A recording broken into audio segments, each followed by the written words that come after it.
Surprise online learning centre में आप लोग का स्वागत है। मैं हूं अंकित पांडे, आया हूं आपको पढ़ाने केमिस्ट्री। आप पढ़ रहे हैं इस समय विलयन और हम बात कर रहे थे पराशरण दाब की।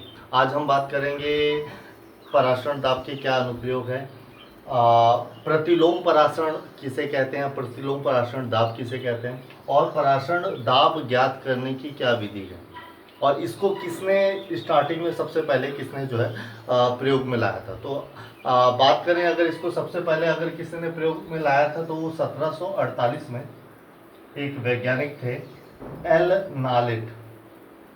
एल नालेट नाम के एक वैज्ञानिक थे जिन्होंने जो है पराशरण दाब को कैसे ज्ञात किया जाएगा या क्या होता है इसके संदर्भ में जो है उन्होंने बताया था।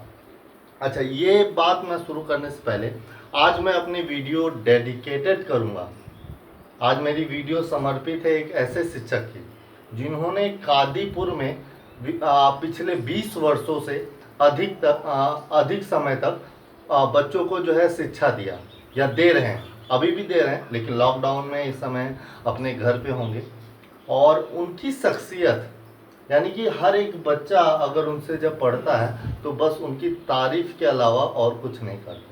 हो सकता है मेरी वीडियो जो देख रहे होंगे वो बच्चे भी उनसे, हाँ कई बच्चों को तो मैं जानता हूँ कि वो अगर मेरे पास आते थे केमिस्ट्री पढ़ने तो मैथ पढ़ने उन्हीं के पास जाते थे, उनकी तारीफ करते थे। और उनकी सबसे बड़ी बात जो बच्चों से सुनने को मिलती थी कि वो कभी भी बच्चे से डायरेक्ट फीस नहीं मांगते थे। फीस नहीं मांगते थे कि कोई हमें ये बच्चा खड़े हो जाइए, आपकी फ़ीस जमा है या नहीं जमा है या फ़ीस दीजिए।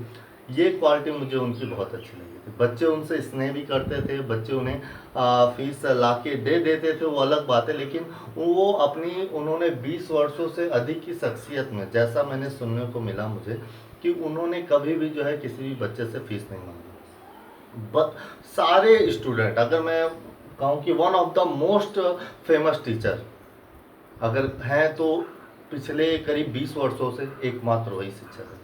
मैं उनसे कई बार मिला हूँ, मैं उनके घर पे भी गया हूँ, वो मेरे घर पे भी आए हैं, हमारी उनसे बातचीत होती रहती है, लेकिन मैं हमेशा उन्हें आदर देता हूँ। वो मेरे पूज्य हैं, बड़े हैं। और आप लोग गेस कर चुके होंगे कि मैं किन किन शिक्षक की बात कर रहा हूँ।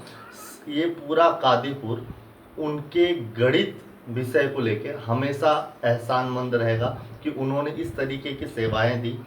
उनके पढ़े हुए बच्चे आज बहुत ही हाई लेवल पर जा चुके हैं। 20 वर्ष बहुत बड़ा होता है।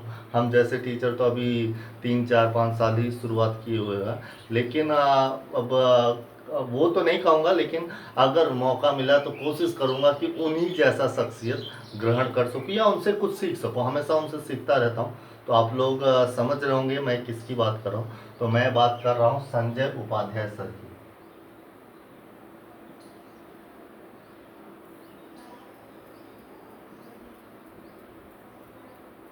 संजय उपाध्याय सर, अगर आप ये वीडियो देख रहे होंगे और अगर आप मुझे भी ऐसे पढ़ाते हुए अगर देख पा रहे हैं तो मेरे विषय में भी 30 सेकंड के लिए कुछ जो ज़रूर कहिएगा, जो है मेरा हौसला बढ़ाइएगा।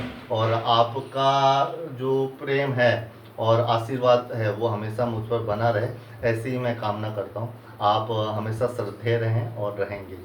तो चलिए ठीक है, ये तो था अपनी टॉपिक। और हाँ, जो बच्चे ये वीडियो देख रहे हैं और अगर देख रहे हैं और संजय सर से परिचित हैं या फिर उनसे पढ़े हुए हैं या फिर पढ़ रहे हैं, तो आप भी संजय सर के बारे में जो है कमेंट करके 30 सेकंड के लिए कुछ ऐसी बातें ज़रूर बताइएगा जो उन्हें आपको उनसे इंस्पायर, मतलब आप इंस्पायर होते हैं उनको देख के, वो बातें ज़रूर शेयर करिएगा। चलिए, आज हम बात करने वाले हैं पराशरण दाब की। तो पराशरण दाब, जैसा कि हमने पिछले वीडियो में काफ़ी अच्छे से जो है देख रखा हुआ था, तो हम इसके बाद की टॉपिक आज उठाएंगे।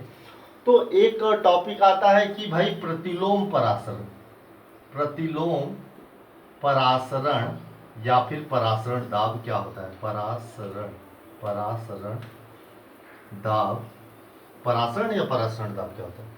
तो होता क्या है कि भाई हम जानते हैं कि जो दो भिन्न भिन्न सांद्रताओं के अगर विलयन को आपस में जो है क्या लगा दिया जाए, अर्धपारगम झिल्ली के संपर्क में रख दिया जाए, तो कम सांद्रता वाले विलयन का जो विलायक अणु है वो अधिक सांद्रता वाली की तरफ गति करता है। तो ये गति करना ही क्या कहलाए, यही गति क्या कहलाती है, पराशरण दाब कहलाती है। और अधिक सांद्रता वाले की तरफ से एक दाब कार्य कर रहा होता है जो उस गति का विरोध करता है, वही दाब क्या कहलाता है, पराशरण दाब कहलाता है।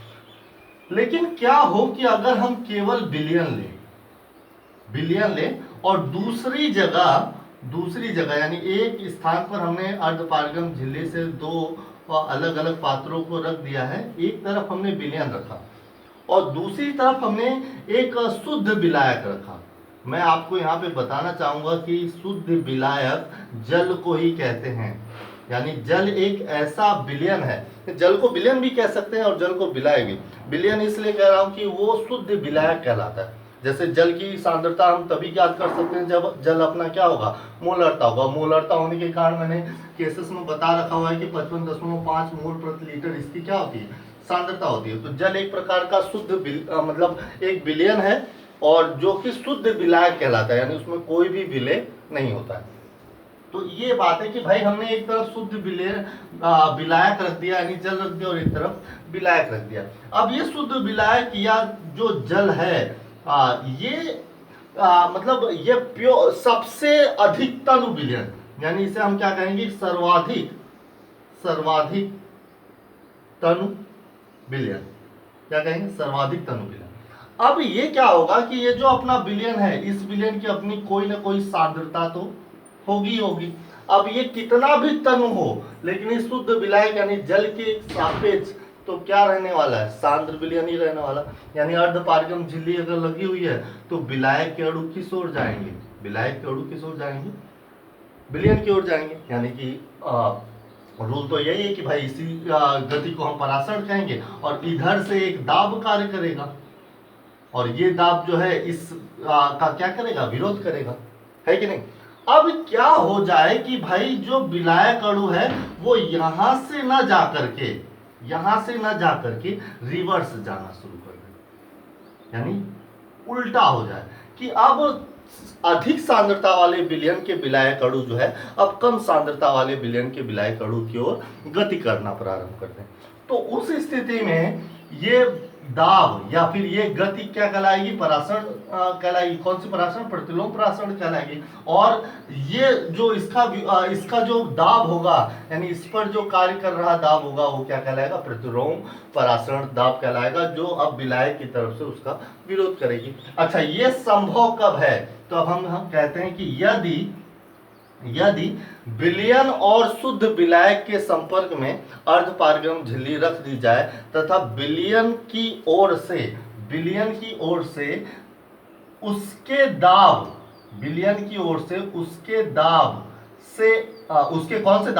परासरण दाब से अधिक प्रतिलोम दाब लगाने यानी कि इसके परासरण दाब, इसका जो विलयन का परासरण दाब है, इस परासरण दाब से भी अधिक अगर हम परासरण मतलब दाब लगा दें इस विलयन की तरफ, यानी किसकी तरफ लगा दें, इस विलयन की तरफ क्या लगा दें, पिस्टन द्वारा दाब लगा दें, तो उस दाब के फलता क्या होगा, विलयन का जो विलायक अणु है वो कहाँ जाने लगेगा, विलायक की ओर जाने लगेगा, यानी रिवर्स होने लगेगा। इसी घटना को हम प्रतिलोम परासरण कहते हैं या फिर प्रतिलोम परासरण दाब कहते हैं। उम्मीद करता हूँ ये समझ में आ गया होगा। ये टॉपिक आपकी थी, इसको प्रतिलोम परासरण दाब कहते हैं। चलिए अब दूसरी बात, अगर क्या हो कि भाई मेरे पास अगर एक थैली है और वो थैली किसकी है, ये थैली बनी हुई है अर्धपारगम झिल्ली की। ये किसकी बनी हुई है, अर्धपारगम झिल्ली। और हमने इसमें क्या भर दिया, हमने इसमें भर दिया विलयन। क्या भर दिया, विलयन। अब इस विलयन वाले थैली को अगर मैं किसी शुद्ध जल यानी कि शुद्ध विलायक यानी कि अति तनु विलयन जिसे हम कहते हैं, जिसे हम जल कह सकते हैं या तनु विलयन कह सकते हैं। इससे अधिक तो तनु विलयन होगा ही नहीं कोई, क्योंकि इसमें तो विलय नगण्य है, शून्य है, विलायक की सर्वाधिक मात्रा में।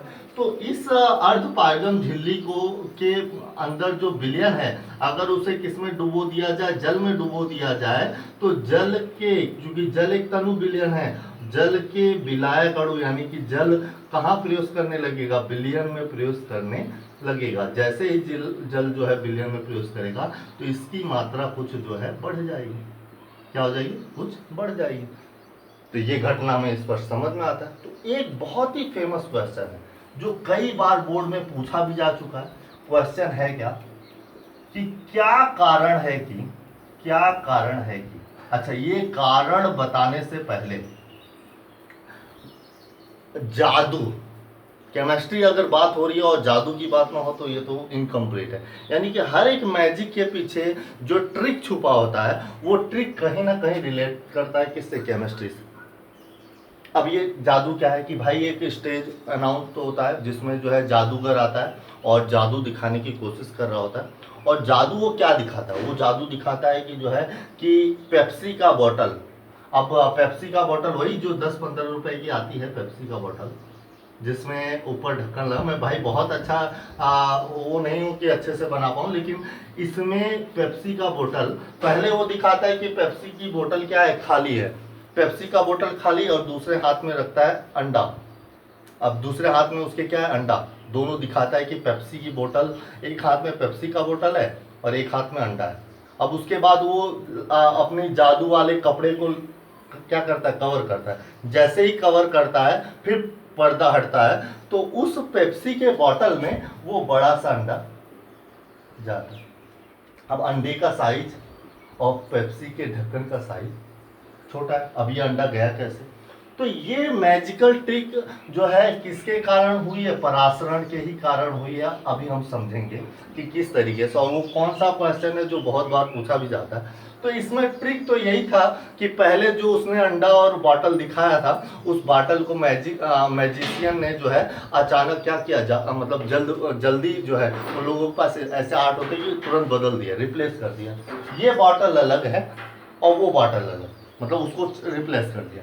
अब सवाल उठता है कि चलिए रिप्लेस भी कर दिया, फिर भी ये अंडा कैसे बॉटल में गया? ना तो बॉटल कहीं से फोड़ा गया है और ना ही अंडे को कहीं से कोई नुकसान हुआ है, हटा।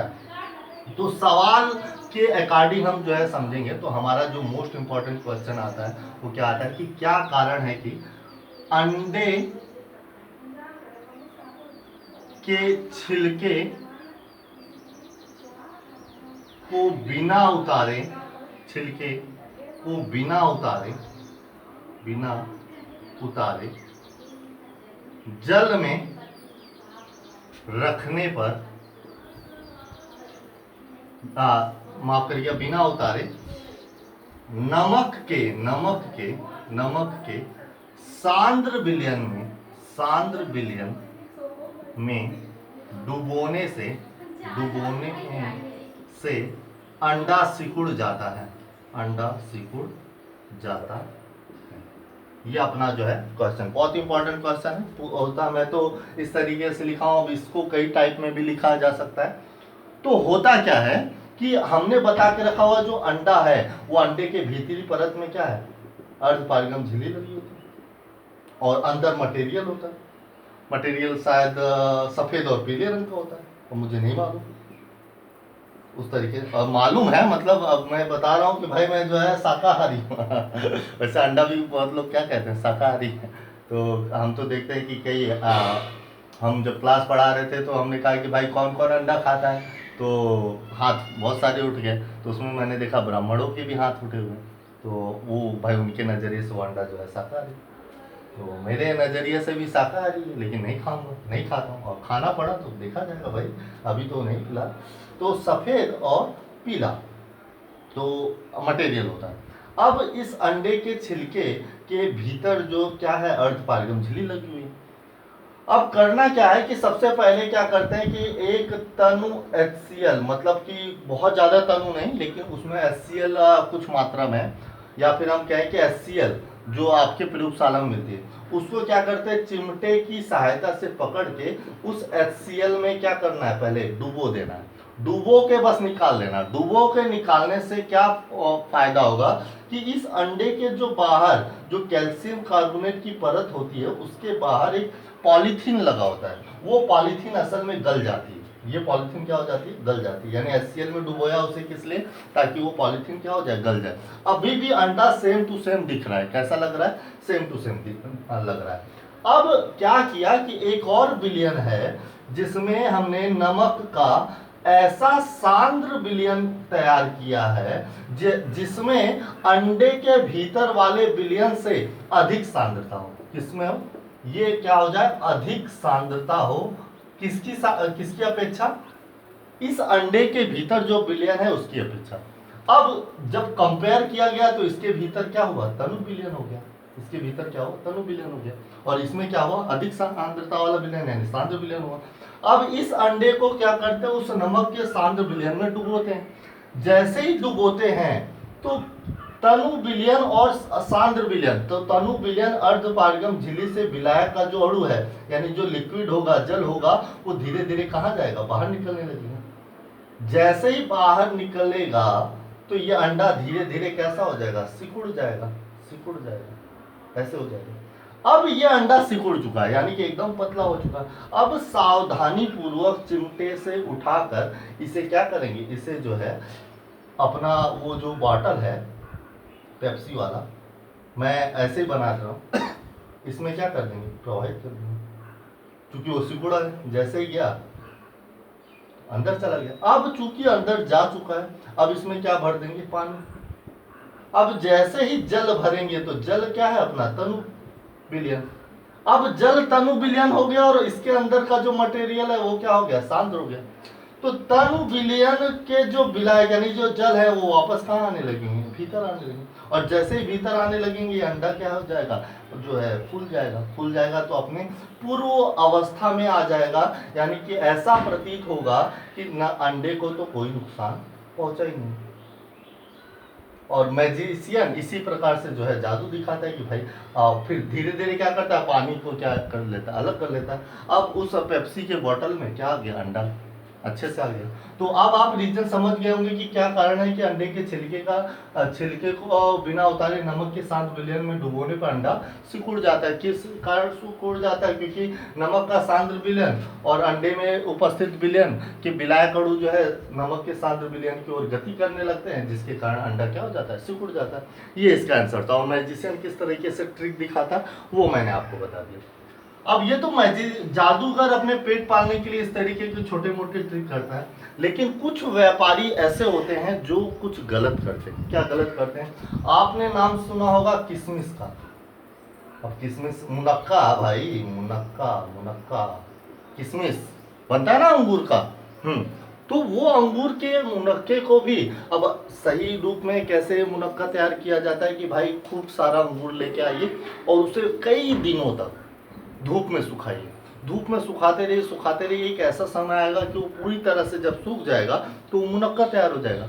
लेकिन अब भाई व्यापारियों के पास इतना समय कहाँ है, और इतना समय इंतजार करेंगे तो नुकसान। अब वो क्या करते हैं कि भाई अंगूर को ले आते हैं और अंगूर को ले आके सेम प्रोसेस, अंगूर के छिलके में भी क्या है? अर्धपारगम झिल्ली है।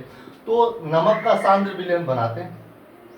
किसका विलयन बनाएंगे? नमक का सांद्र विलयन या किसी भी चीज का सांद्र विलयन, और उसमें क्या कर देंगे? उस नींबू को डाल देंगे। अब नींबू के अंदर का जो विलयन है वो तनु है, बजाय किसके? नमक के सांद्र विलयन के।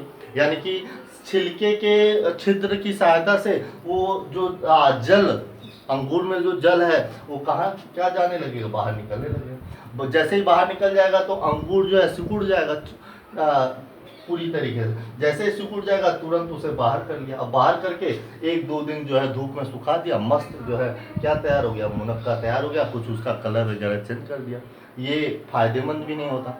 मुनक्का फायदेमंद बहुत होता है, लेकिन वो बजाय शुद्ध हो तो।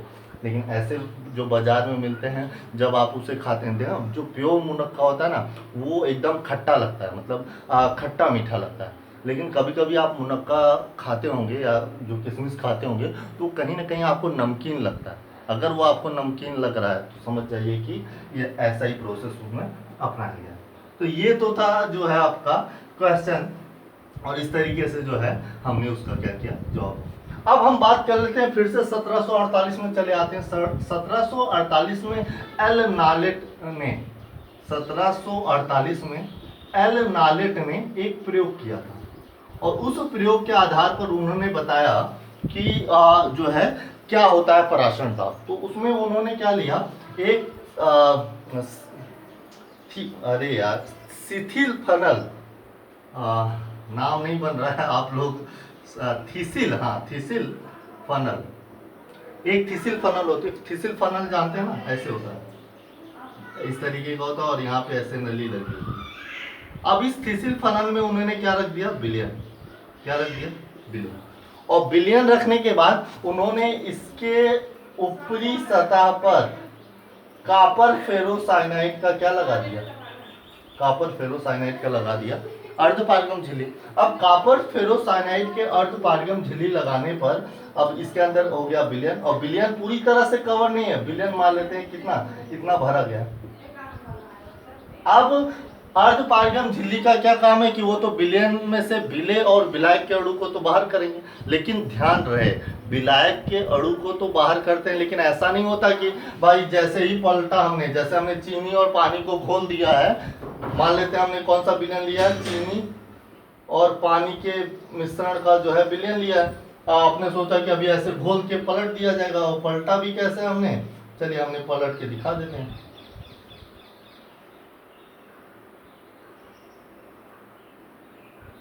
आपको तो तुरंत लग रहा होगा कि जो है, मान लेते हैं यहाँ तक है, तो आपको लग रहा होगा कि अभी तुरंत पानी सारे गिर जाएंगे और चीनी ऊपर रह जाएगा। अरे ऐसा नहीं होगा यार, समय लगता है, धीरे धीरे धीरे धीरे, यानी अगर हम पलटे रहे ना तो बहुत समय पश्चात उस थैली के बाहर एक रिसाव उत्पन्न होगा।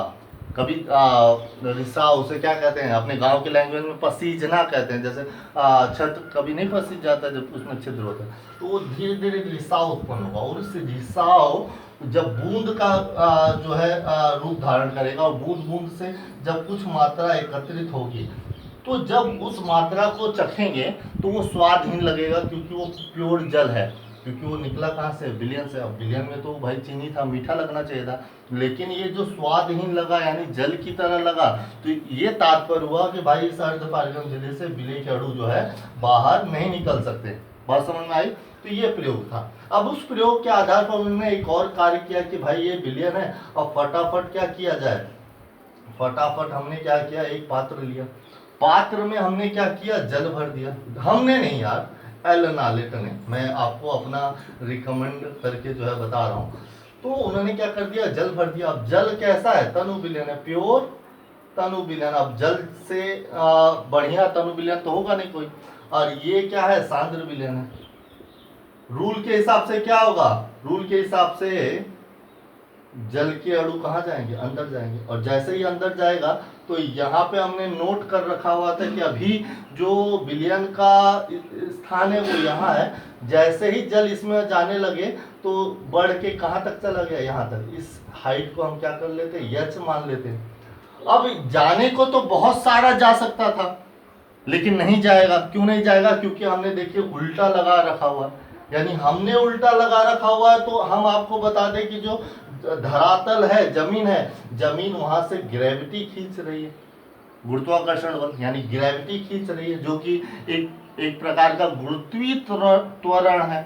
उसके आधार पर ये अपने गुरुत्वाकर्षण के जो है विरोध में कितनी हाइट तक जा पहुंची, यच तक जा पहुंची।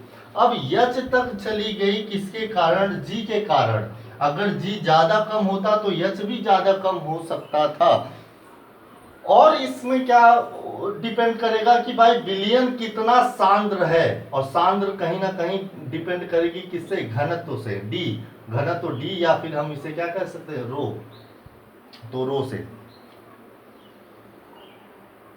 तो अपना जो परासरण दाब आएगा, ये किसने बताया, एल नालेट ने, एल नालेट ने बताया कि अपना जो परासरण दाब, जिसे हम कैपिटल पी से प्रदर्शित करते हैं, तो वो परासरण दाब जो पी होगा वो होगा घनत्व किसके, रो के इंटू जी के इंटू एच के बराबर। यानी ये जो दाब कार्य करेगा वो आएगा P equal to rho into g into h. ये परासरण दाब ज्ञात करने की पहली विधि थी, ये हमने देखा। और ये जो दाब है, इस दाब को दूसरा नाम हम क्या दे सकते हैं, फिजिक्स के लैंग्वेज में द्रव स्थैतिक दाब, द्रव स्थैतिक दाब। आगे चल के आप या तो पढ़ चुके होंगे फिजिक्स में, या पढ़ने वाले होंगे, आपके जो है आगे मिलेगा। फिलहाल परासरण दाब यहाँ कैसे P equal to rho g h आया, हमने इसे डिफाइन किया, ठीक है। अब इसकी दूसरी विधि आती है जो कि बहुत ही फेमस विधि है, बहुत ही फेमस विधि और बहुत ही इंपॉर्टेंट विधि। कौन? बर्कले, बर्कले तथा हार्टले विधि।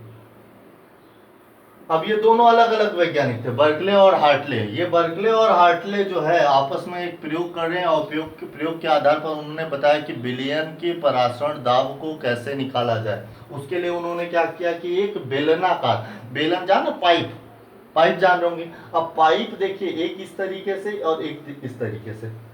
अब ये हॉल है, ये क्या है? हॉल। अब इस पाइप का जो ये सिरा है, यहाँ पे हमने क्या लगा दिया? हमने क्या लगा दिया? अर्धपारगम झिल्ली। क्या लगा दिया हमने? अर्धपारगम झिल्ली।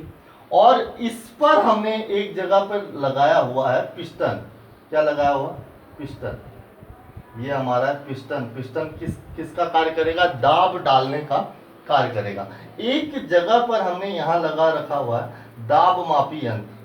क्या लगा रखा हुआ? दाब मापी यंत्र। ये हो गया हमारा क्या? दाब मापी यंत्र। और ये हमारा क्या है? पिस्टन है। अब ये हमारा क्या है? अर्धपारगम झिल्ली। अब इसका दो स्पेस है, एक बीच वाला मिडिल और एक बाहर। मिडिल में हमने रखा क्या? विलायक। विलायक कहूं या फिर शुद्ध जल कहूं, या मैं जल लिख दे रहा हूं। जल जैसा शुद्ध विलायक, जल जैसा शुद्ध तनु विलयन कोई हो नहीं सकता।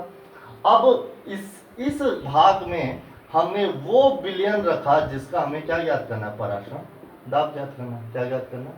परासरण दाब। तो ये हमारा क्या है? वो विलयन जिसका हमें क्या करना है? परासरण दाब ज्ञात करना।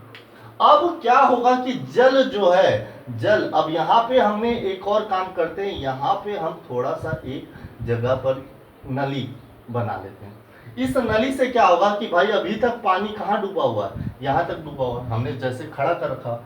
अब जैसे ही हमने ये सेटलमेंट किया तो जल के अणु अपने तनु गुण के आधार पर कहाँ जाने लगेंगे? विलयन की ओर जाने लगेंगे। जैसे ही विलयन की ओर जाने लगेंगे, ये जो हाइट है, एच है, वो क्या करने लगेगी? बढ़ने लगेगी। अब पिस्टन क्या करते हैं? हम पिस्टन, थोड़ा सा मैं माफी चाहूंगा, यहाँ न लगाकर हम पिस्टन कहाँ लगा देते हैं? यहाँ लगा देते हैं, जिससे हमें दाब डालने में क्या हो? आसानी हो। अब पिस्टन हमने जैसे ही क्या किया, जैसे ही हाइट यहाँ तक पहुंची, तो अब हमें पिस्टन से क्या लगाना है? जोर लगाना है। जोर लगाना है मतलब दाब लगाना है। दाब लगा के इस पिस्टन को वापस कहाँ तक पहुंचा देना है?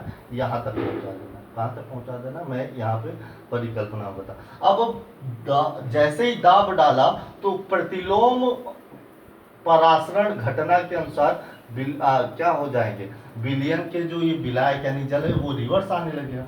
जैसे ही वो रिवर्स आने लगेगा, जैसे ही हमने पिस्टन यहाँ रख दिया, तो इस दाब मापी यंत्र ने अपना क्या बता दिया? एक मान बता दिया कि भाई इसके द्वारा यक्ष दाब लगा है, और यही यक्ष दाब क्या कहलाएगा? परासरण दाब कहलाएगा। ठीक है।